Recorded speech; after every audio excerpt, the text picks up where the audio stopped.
I used to believe my wife was my soulmate. We met in college, married young, and planned our perfect life together, including the 3 kids we'd raise in that house with the big backyard. Then came 4 years of negative pregnancy tests, 4 years of watching her tears fall each month, 4 years of specialists and tests, until that day in the doctor's office when she squeezed my hand and whispered, "It's you. You can't have children." I was devastated, but Rebecca stood by me. "We'll find another way," she promised. We tried everything: IVF, using donor sperm, adoption applications, even therapy to help me accept that I'd never be a biological father. Nothing worked out. Each failure felt like losing our dream all over again. Then the miracle happened. After 5 years of heartbreak, Rebecca was pregnant. Against all odds, we were having a baby.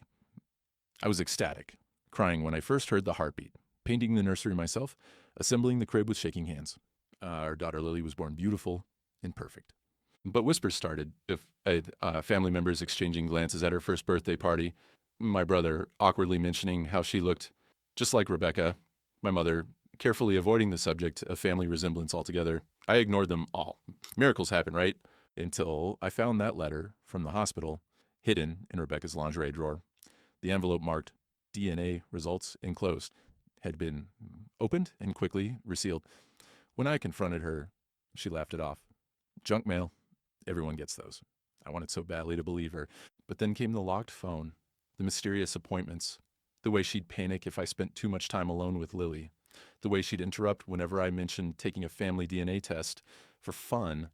The seed of doubt grew until I couldn't sleep, couldn't think. So I ordered a paternity test without telling her, swabbed Lily's cheek while giving her a bedtime kiss, sent it off, hands trembling. The results destroyed everything I thought I knew. 99.9% match. I was Lily's biological father. I had never been infertile. For 5 agonizing years, Rebecca had been secretly taking birth control, watching me blame myself, watching me break down, thinking I'd failed her, all while she constructed elaborate lies. The hospital letter wasn't junk mail. It was proof of what she'd done. Proof she's now desperately trying to hide. My life has become a nightmare of betrayal. The woman I loved had been gaslighting me for years, making me believe I was broken when I wasn't. Why would someone do this to the person they claim to love? What else has she been hiding? I don't know who Rebecca is anymore, but I know one thing for certain. Lily is my daughter, and I'm going to fight for the truth, for justice, and for my child, no matter what it takes. They say the people closest to you can hurt you the most. When Rebecca and I met in our junior year of college, I never imagined she'd be capable of the kind of deception that would eventually tear our lives apart. She was studying psychology. I was in engineering. We met at a mutual friend's party where she laughed at my terrible jokes, and I was captivated by her intelligence. After graduation, we moved in together, got married a year later, and settled into careers we both loved. The plan was simple: work hard in our 20s, start having kids in our early 30s, and build that picture-perfect life everyone dreams about. I still remember the night we decided to start trying for a baby. We were celebrating my promotion at dinner, and Rebecca reached across the table for my hand. "I think it's time," she said, her eyes sparkling with excitement. "Let's start our family." Yeah, I was overjoyed. I'd always wanted to be a father, to teach my kids to ride bikes, help with science projects, coach Little League. My own dad had been my hero growing up, and I wanted to give that same experience to my children. We went home that night and ceremoniously threw away her birth control pills. I actually took a picture of her dumping them in the trash. The beginning of our next chapter. The first few months were fun, spontaneous, hopeful, full of anticipation. But as time passed with no positive test, the fun faded. Sex became scheduled, clinical. Rebecca tracked her ovulation with the precision of a scientist, and I started feeling like little more than a sperm donor on the days she marked as optimal. Still, we kept our spirits up. "These things take time," we told each other. A year passed. "No baby? Maybe we should see someone," Rebecca suggested one night. I agreed immediately. If there was a problem, I wanted to fix it. We went to a fertility specialist who ran tests on both of us. Blood work, ultrasounds for Rebecca, sperm analysis for me. The wait for results was excruciating. I'll never forget sitting in Dr. Kaufman's office, holding Rebecca's hand as he reviewed our file. He spoke gently, clinically, but I only caught fragments. Male factor infertility, sperm motility issues, count below normal range. The room seemed to tilt around me. Rebecca squeezed my hand so hard it hurt, but I barely felt it. There are options, Dr. Coffin continued. IVF with your own sperm could potentially work, though the success rates would be lower. Using a donor is another possibility. I nodded numbly, processing the fact that my body had failed us both, failed our dream. In the car afterward, Rebecca cried while I drove in silence, my knuckles white on the steering wheel. This doesn't change anything, she finally said, wiping her tears. We'll find another way. I tried to be strong, but that night, after she'd fallen asleep, I went downstairs and sobbed. I had always assumed having children would be easy when we were ready. Learning it might never happen, and that it was my fault, crushed something fundamental inside me. We researched our options. IVF was expensive, but possible with my insurance. We decided to try one round using my sperm, despite the lower odds. The process was grueling for Rebecca. Daily injections, hormonal fluctuations, the egg retrieval procedure. I felt guilty watching her go through all that because of my inadequacy. When the transfer failed, we were both devastated. Maybe we should consider donor sperm, I suggested one night, reading 6 months later. The words tasted bitter, but I wanted to give Rebecca the child she deserved. She seemed hesitant. Are you sure you'd be okay with that? Raising a child who isn't biologically yours?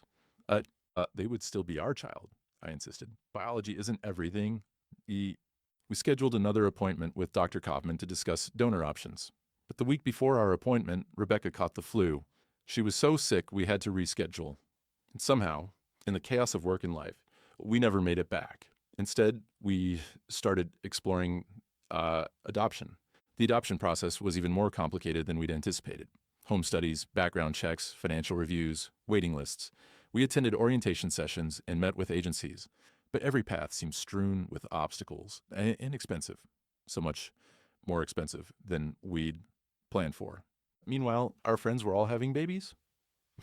Baby showers, birth announcements, christenings. As it worked, our social calendar became a minefield of reminders of what we couldn't have. I started making excuses to skip these events, unable to paste on a smile while holding someone else's newborn. Rebecca always went, though. She'd come home with pictures on her phone, telling me about each baby with a strained cheerfulness that broke my heart. Therapy might help, she suggested after I declined yet another baby shower invitation. Just to process everything. You've been so distant lately. She was right. I had been pulling away, not just from our friends, but from her too. The weight of my infertility had become an invisible wall between us. I agreed to see someone, hoping it would help me accept our reality. Dr. Chen was kind and insightful. She helped me work through my feelings of inadequacy and grief. You're mourning the biological children you thought you'd have, she explained. That's normal and valid. But there are many ways to be a father. Over months of therapy, I slowly came to terms with our situation. Rebecca and I discussed other options. Maybe we'd be child-free and travel the world instead. Maybe we'd foster older children who needed homes. We started rebuilding our dream, finding new ways to envision our future. And then, after nearly 5 years of heartbreak and adjustment, the impossible happened. I came home from work to find Rebecca sitting on our bed, a strange expression on her face. What's wrong? I asked, immediately concerned. Wordlessly, she handed me a plastic stick with 2 pink lines. It took me a moment to understand what I was seeing. Is this... are you... She nodded, tears filling her eyes. I'm pregnant. I don't know how, but I am. I dropped to my knees, pressing my face against her still flat stomach, overcome with emotion. A miracle. Our miracle. After being told it was practically impossible, we had somehow conceived naturally. The next day, we went to Dr. Kaufman, who seemed as surprised as we were. Spontaneous pregnancies can happen even with your diagnosis, he explained. It's rare, but not unheard of. Sometimes bodies just surprise us. I floated through the next 8 months. Every ultrasound, every kick, every hiccup felt like a gift I never thought I'd receive. I talked to Rebecca's belly every night, telling our baby how much they were already loved, how long we'd waited for them. When Lily was born, a healthy 7 pounds, 2 ounces with a full head of dark hair, I wept openly in the delivery room. The nurse placed her in my arms, and I felt complete in a way I never had before. This was what I was meant for, being her father. She's perfect, I whispered to Rebecca. Thank you for not giving up. Rebecca smiled tiredly. Our miracle... I didn't notice then how she avoided meeting my eyes when she said it. The first year of Lily's life was a blur of sleepless nights, first smiles, and countless photographs. I was completely enamored with my daughter, amazed that somehow, despite all the doctors had told us, she existed. Every milestone felt magnified by the journey we'd taken to reach it. But as Lily grew, I started noticing the comments. Subtle at first, then increasingly difficult to ignore. "She's got Rebecca's eyes, doesn't she?" my mother-in-law remarked at Lily's first birthday party. She didn't mention any resemblance to me. Good thing she takes after her mom, my sister-in-law joked, when Lily showed an early preference for books over blocks. We don't need another engineer in the family. I tried to laugh it off. Genetics were complex, I told myself. And besides, did it matter who she looked like? She was our miracle. At Lily's 15-month checkup, the pediatrician needed our family medical history. "Any heart issues on your side?" she asked me casually. "My grandfather had a heart attack in his 60s, I replied. Rebecca jumped in quickly. "But that's not relevant since Lily is from donor sperm." I stared at her, confused. The pediatrician looked equally puzzled. "I'm sorry," she said. "I thought, your file doesn't mention donor conception." Rebecca flushed. We, She looked at me helplessly. "I just assumed you knew, since we tried that route before. But we didn't go through with it," I said slowly. "We never actually used a donor. Lily was conceived naturally." An awkward silence filled the examination room. The pediatrician cleared her throat. Perhaps you two should discuss this privately. I'll give you a moment." When she left, I turned to Rebecca. "What was that about?" "Just a slip of the tongue," she said, busying herself with gathering Lily's things. "I've been so sleep-deprived lately. I'm not thinking straight. Of course, Lily is yours." I let it go, but something cold had settled in my stomach, a seed of doubt I didn't want to acknowledge. That night, I studied Lily as she slept in her crib. She did look like Rebecca. The same heart-shaped face, the same Cupid's bow lips. But weren't there hints of me too? The way her eyebrows furrowed when she concentrated. Wasn't that my expression? The slight dimple in her left cheek when she smiled? Or was I seeing what I wanted to see? I pushed the thoughts away. Doubting my daughter's paternity felt like a betrayal of the miracle we'd been given. I refused to go down that path. But fate had other plans. 6 months later, I was looking for our tax documents in Rebecca's desk when I found a letter tucked inside an old notebook. It was from Memorial Hospital, addressed to Rebecca, dated just 3 months after Lily's birth. The envelope had been carefully opened and resealed, but the words, "DNA results enclosed," were clearly visible through the window. My hands trembled as I held it. Why would Rebecca need DNA results? What was she testing, and why had she hidden this from me? I took the envelope to our bedroom, where Rebecca was folding laundry. "What's this?" I asked, trying to keep my voice casual. She glanced up, then froze when she saw what I was holding. For just a second, raw panic flashed across her face before she composed herself. "Oh, that?" She laughed, but it sounded forced. "It's just junk mail. You know how they send those ancestry testing ads nowadays? Find out your baby's heritage. That kind of thing." This isn't an ad," I said. "It's from Memorial Hospital, where Lily was born." Let me see that." She took the envelope, glanced at it, and shrugged. "Must be some billing thing they sent to the wrong department." I don't even remember opening this. I wanted to believe her, needed to believe her, but that flash of panic I'd seen, it haunted me. "Can I see what's inside?" I asked. "I probably threw it away," she said quickly. Like I said, it wasn't important.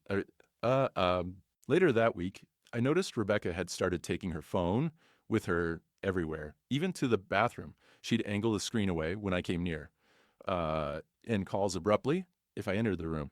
One night, I woke to find her side of the bed empty. I found her in the kitchen, whispering urgently into her phone. "He found the letter," I heard her say. "No, I don't think he suspects. I handled it. I know we need to be careful." She saw me standing in the doorway and ended the call immediately. "Just my sister," she explained. "Relationship troubles. Didn't want to wake you." I nodded, as if I believed her. But something was breaking inside me. The woman I'd loved for a decade, the mother of my child. Who was she talking to at 2 a.m.?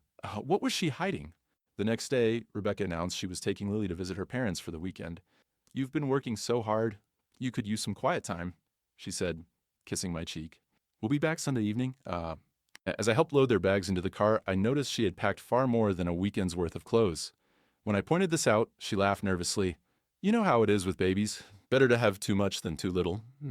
I watched them drive away, a hollow feeling in my chest. That night, I did something I'd never done before. I went through Rebecca's things. I hated myself for it, but I had to know the truth.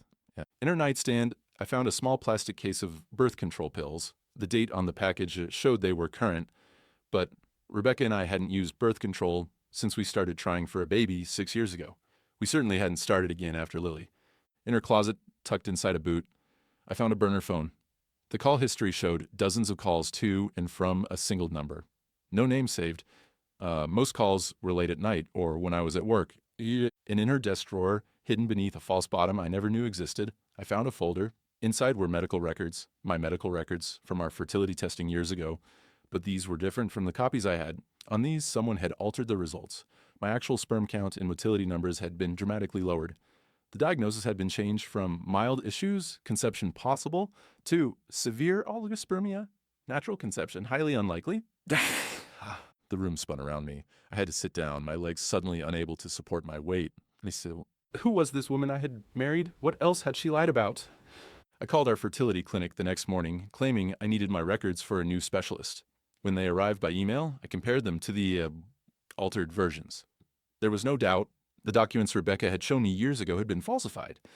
But why? Why make me believe I couldn't father a child when I could? And if I wasn't infertile, was Lily really my biological daughter? Or had Rebecca been unfaithful and used my supposed condition as cover? I needed answers, real scientific answers that couldn't be faked or explained away. So I ordered a home paternity test online. It arrived in discreet packaging. The instructions were simple. Cheek swabs from both father and child, mail them to the lab. Results in 3-5 business days. I swabbed my own cheek first, then waited until Sunday night after Lily was asleep. I went into her room, watching her peaceful breathing for a moment before gently swabbing the inside of her cheek. She stirred but didn't wake. I sealed both samples in their separate envelopes, packaged everything according to instructions, and dropped it at the overnight shipping box before I could change my mind. Then I waited, pretending everything was normal. Rebecca seemed on edge, watching me closely, asking too often if I was okay. I assured her I was fine, just tired from work. Inside, I was dying. The results came by email on Thursday. I waited until Rebecca took Lily to her music class before opening it. I stared at the subject line, your DNA results, for a full minute before finding the courage to click. The report was clinical, straightforward. Probability of paternity, 99.9%. I was Lily's biological father. Relief flooded me, followed immediately by confusion, then anger. If I was Lily's father, and I had never been infertile, what game had Rebecca been playing all these years? The truth hit me like a physical blow. Rebecca had been taking birth control in secret for years. While I blamed myself for our inability to conceive, while I grieved the children I thought I could never have, while I went to therapy to accept my supposed inadequacy, why would she do this? What kind of person watches their spouse suffer needlessly? And how many other lies had she told? I spent the next few days in a daze, going through the motions of normalcy while my mind raced with questions. I needed to confront Rebecca, but I also needed to be strategic. If she'd maintained this elaborate deception for years, who knew what she might do if cornered? I decided to gather more evidence first. I took a day off work when Rebecca thought I was at the office. I followed her to what she'd claimed was Lily's music class. Instead, she drove to a coffee shop across town, where she met a woman I didn't recognize. They spoke intensely for an hour, Rebecca occasionally wiping tears from her eyes. The woman handed her an envelope, which Rebecca quickly tucked into her purse. When she left, I followed the other woman to a law office. The sign on the door read, Carlson Family Law. A divorce attorney? That evening, I checked Rebecca's purse while she was bathing Lily. The envelope contained printouts of rental listings in a city 3 hours away. Rebecca was planning to leave, and presumably take our daughter with her. I photographed everything, then replaced it exactly as I'd found it. My hands were shaking so badly I could barely operate my phone's camera. That night, as we got ready for bed, Rebecca seemed unusually affectionate. I've been thinking, she said casually, maybe we should take that trip to visit my cousin in Colorado, the one we've been putting off. Her cousin lived in Denver, over 1,000 miles away. What about my work? I asked. And we'd need to plan ahead for something like that. It wouldn't have to be for long, she said. Just a couple of weeks. Maybe longer if we like it there. She wasn't meeting my eyes. Lily's still young enough that we have flexibility before she starts school. She was testing the waters, I realized, seeing if I'd agree to a trip that might turn permanent. I forced a smile. Let me check my schedule. We'll talk about it tomorrow. The next day, I contacted a lawyer of my own and explained my situation. He listened gravely. This is a serious case of deception, he said. If what you're saying is true, and that she deliberately misled you about your fertility and is now potentially planning to take your child away, we need to act quickly. He advised me to secure all the evidence I had gathered, to document everything, and to prepare for a potential custody battle. Don't confront her until we have everything in place, he warned. If she realizes you know, she might accelerate her plans. I followed his advice, methodically building my case. I obtained my complete medical records from before our fertility treatments. I found the receipt for the paternity test and made copies of the results. I documented the birth control pills I'd found, taking dated photos of where they were hidden.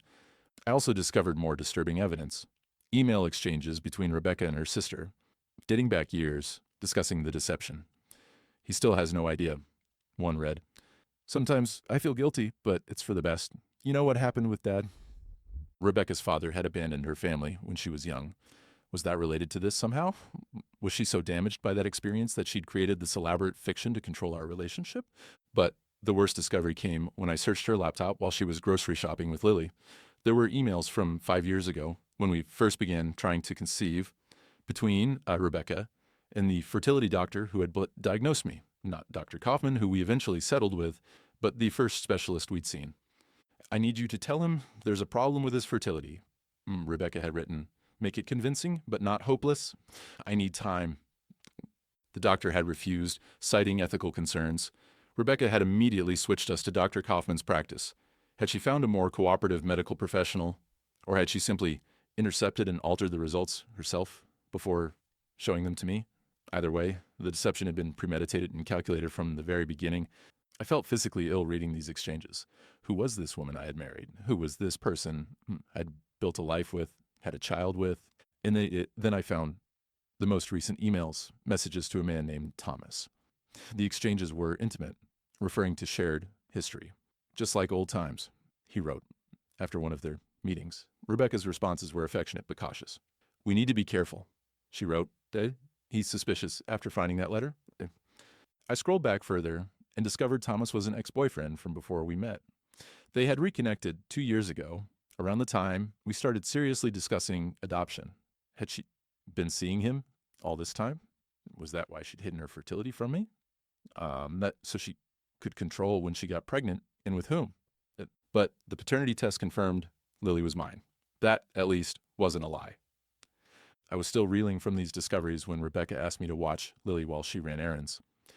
"I'll be a couple of hours," she said. "There's formula in the fridge if she gets hungry." After she left, I decided to check Lily's diaper bag to make sure it had everything she might need. Inside, I found a folded document I hadn't seen before.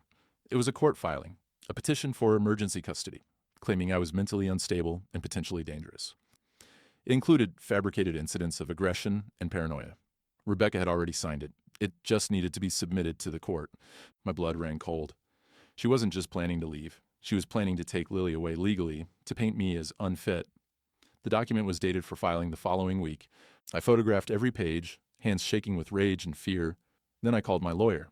"Don't confront her yet," he repeated when I told him what I'd found. "This changes our timeline. We need to file for emergency custody ourselves, immediately. We can use her deception and this fraudulent document as evidence." I agreed, though every instinct screamed to confront Rebecca the moment she returned. Instead, I played the loving husband and father, all while my lawyer prepared our case. The next day, while Rebecca was at her weekly yoga class, a process server delivered the papers, my petition for emergency custody of Lily, with documented evidence of Rebecca's years of deception, her plans to flee with our child, and her attempt to file false claims against me. I was bathing Lily when Rebecca burst into the bathroom, papers clutched in her hand, face white with shock. "What is this?" she demanded. "Are you trying to take my baby away?" I kept my voice level, continuing to gently shampoo Lily's hair. "I'm trying to protect my daughter from a mother who's been lying to her father since before she was conceived." "What are you talking about?" Her voice rose. "Have you lost your mind?" I rinsed Lily's hair carefully, shielding her eyes. "I know everything, Rebecca. The birth control pills you've been hiding. The fake fertility diagnosis. Your plans to move away with Lily. The false accusations you were about to file against me. She stepped back as if I had struck her. You went through my things? You invaded my privacy? After I found a hospital letter about DNA results that you lied about, I said, wrapping Lily in a towel. After I realized the woman I married had been gaslighting me for years. You don't understand, she whispered, tears filling her eyes. I had my reasons. What possible reason could justify making me believe I couldn't have children? I asked, keeping my voice calm for Lily's sake. Do you have any idea what that did to me? The guilt I carried? The grief? I was protecting us, she insisted. My father.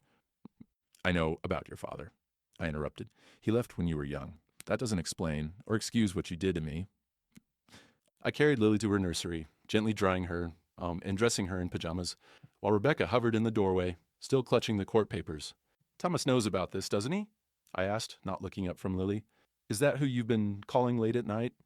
Planning your getaway with? It's not like that, she said. Thomas is just a friend. He's been helping me figure things out. Figure what out?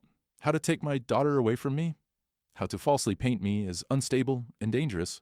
I placed Lily in her crib with her favorite stuffed animal. I saw the custody papers you were planning to file. I saw the apartment listings. I'm not stupid, Rebecca. I never said you were stupid, she whispered. I just knew you wouldn't understand. My father seemed perfect too, until the truth came out. Men can't be trusted with the truth. I stared at her, finally seeing the depth of her damage. So, you decided to control the narrative by controlling my ability to be a father, by making me believe I was biologically incapable, so that when you did get pregnant, I'd be so grateful I wouldn't question anything. She didn't deny it.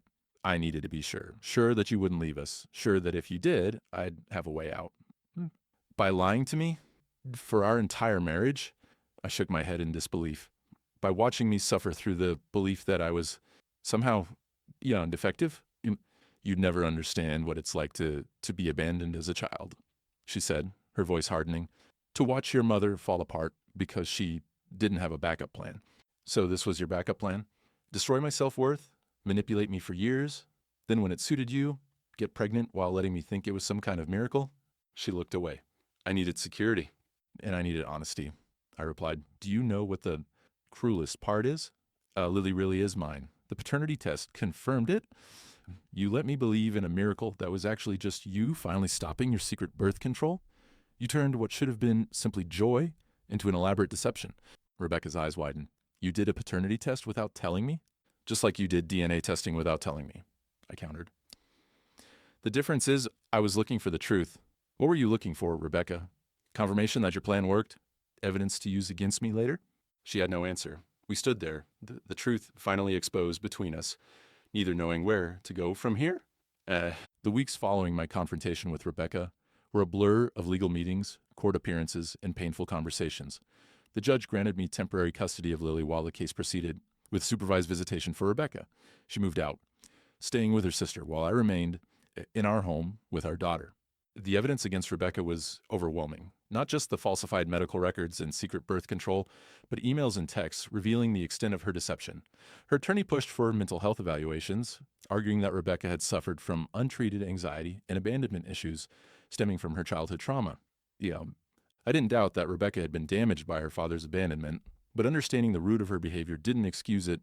She had systematically manipulated and gaslit me for years, making me believe I was physically incapable of the one thing I wanted most, to be a father. Then she had planned to take my child away using false accusations to ensure I would have limited, if any, access to Lily. The court-ordered psychological evaluation confirmed what I had suspected. Rebecca suffered from severe attachment and trust issues, manifesting in controlling and deceptive behaviors. The psychologist recommended intensive therapy before unsupervised contact with Lily would be advisable. Throughout this process, I struggled with my own emotional turmoil. I loved my daughter fiercely, but her existence was built on a foundation of lies. Every time I looked at her, I saw both the miracle of her life and the betrayal that had surrounded her conception. How would I explain this to her someday? How could I help her understand her mother's actions without turning her against Rebecca? I started seeing a therapist myself, trying to process the years of unnecessary grief and self-doubt. Dr. Marshall helped me recognize that my feelings were valid. The anger, the betrayal, the lingering questions about what else in our relationship might have been false. You're mourning the marriage you thought you had, she explained during one session. The partner you believed Rebecca was. It's similar to grieving a death, except the person is still here, just not who you thought they were. Or was 6 months into our separation, Rebecca requested a meeting, not through our lawyers, but just the two of us. Against my attorney's advice, I agreed, choosing a public cafe for the conversation. Rebecca looked different, thinner, with dark circles under her eyes. The confident, put-together woman I had married seemed diminished. Thank you for meeting me, she said, hands wrapped around her coffee mug, as if seeking warmth. I know you have every reason to hate me. I don't hate you, I replied truthfully. I don't understand you. I don't trust you. But hate requires energy I need to direct elsewhere now. She nodded, accepting this. I've been in intensive therapy twice a week, plus a support group. She paused. It's helping me see things clearly for the first time. I never understood how damaged I was by my father's abandonment, how it warped my view of men, of relationships, of security. I'm glad you're getting help, I said, and I meant it. Whatever happened between us, Rebecca was still Lily's mother. Our daughter deserved a mother who was healthy, who could love her without the distortion of untreated trauma. I know it doesn't change what I did, she continued. Nothing can excuse the years of lies, the way I made you question yourself, the pain I caused. Her eyes filled with tears. When my father left, he told my mother he had never wanted children, that she had tricked him into starting a family. I grew up believing that men couldn't be trusted with fatherhood, that they would always leave if given the chance. I never gave you any reason to believe I would leave, I said quietly. It wasn't about you, she admitted. It was never about you. It was about my fear, my need for control. If you believed you couldn't have children, then when I finally allowed myself to get pregnant, you would be so grateful that you'd never leave us. And if you did somehow leave, I would have grounds to keep full custody, the devoted mother who stayed with the infertile man despite the challenges. The calculated nature of her deception still had the power to shock me. And Thomas? What was his role in all this? She looked down. Thomas was a mistake. He reached out on social media right around the time I was considering stopping the birth control. Seeing him again stirred up old feelings, made me question my choices. But nothing physical happened between us, not while we were together. She hesitated. He encouraged me to leave you, said I deserved someone more exciting. He fed into my fears, my doubts. Is he still in the picture? I asked, though I wasn't sure why it mattered now.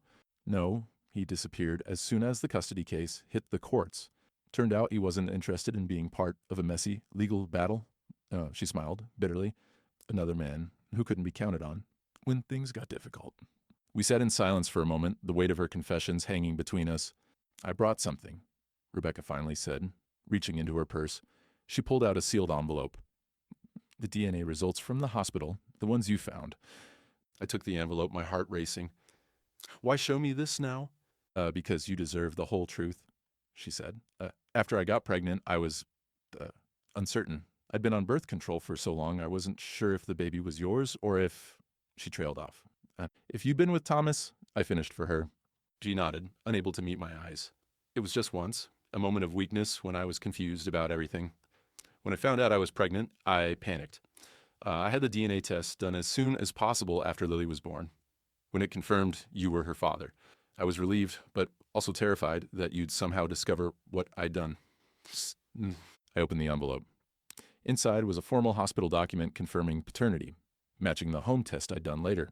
Lily was unquestionably my biological daughter. Why hide this? I asked. If it confirmed I was the father? Because it would have led to questions. Questions about why I doubted, why I tested, questions I wasn't ready to answer. She wiped away a tear. I've spent my entire life building walls to protect myself from abandonment. I never realized I was actually building a prison. As much as her words explained her actions, they couldn't erase the damage done. Rebecca, I need to ask you something, and I need the absolute truth. She nodded. Was any of it real? Us? Our marriage? Did you ever actually love me, or was I just the safe option, the reliable man you could control?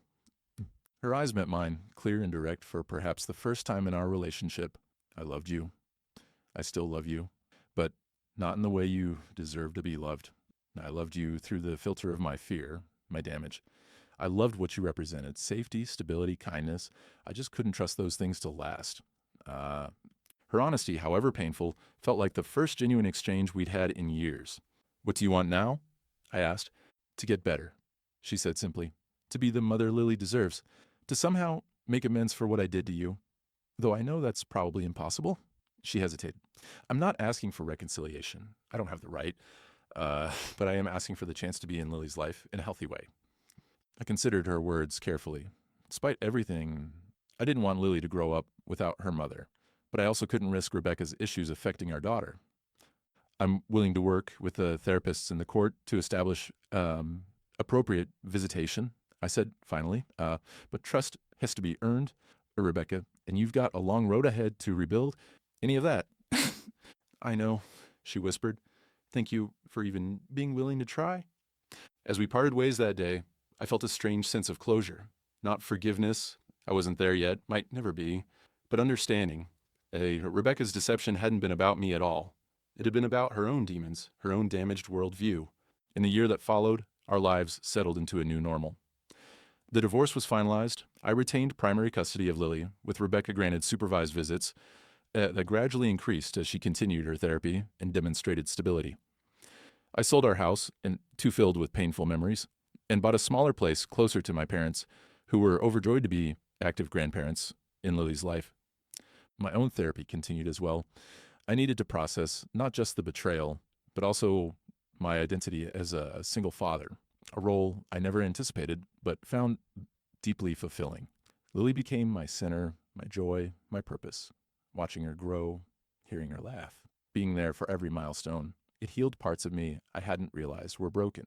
Rebecca, to her credit, did the work. She attended every therapy session, completed parenting courses, maintained appropriate boundaries. Slowly, tentatively, we developed a cordial co-parenting relationship. Not friendship, that bridge had been thoroughly burned, but a functional partnership focused solely on Lily's well-being.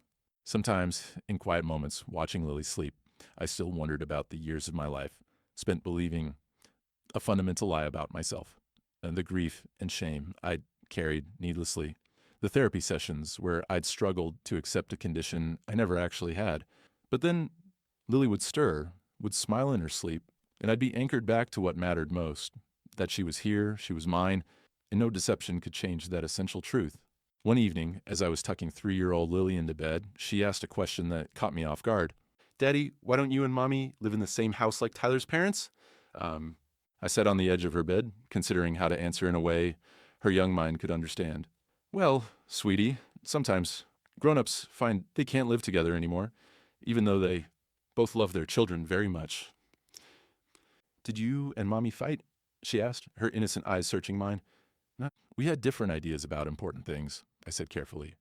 But the most important thing we agree on is you. We both love you more than anything in the world. She seemed to accept this, nodding solemnly before asking for another bedtime story. As I read to her, I made a silent promise that no matter what happened between her mother and me, Lily would always know the truth about how deeply she was wanted, how completely she was loved.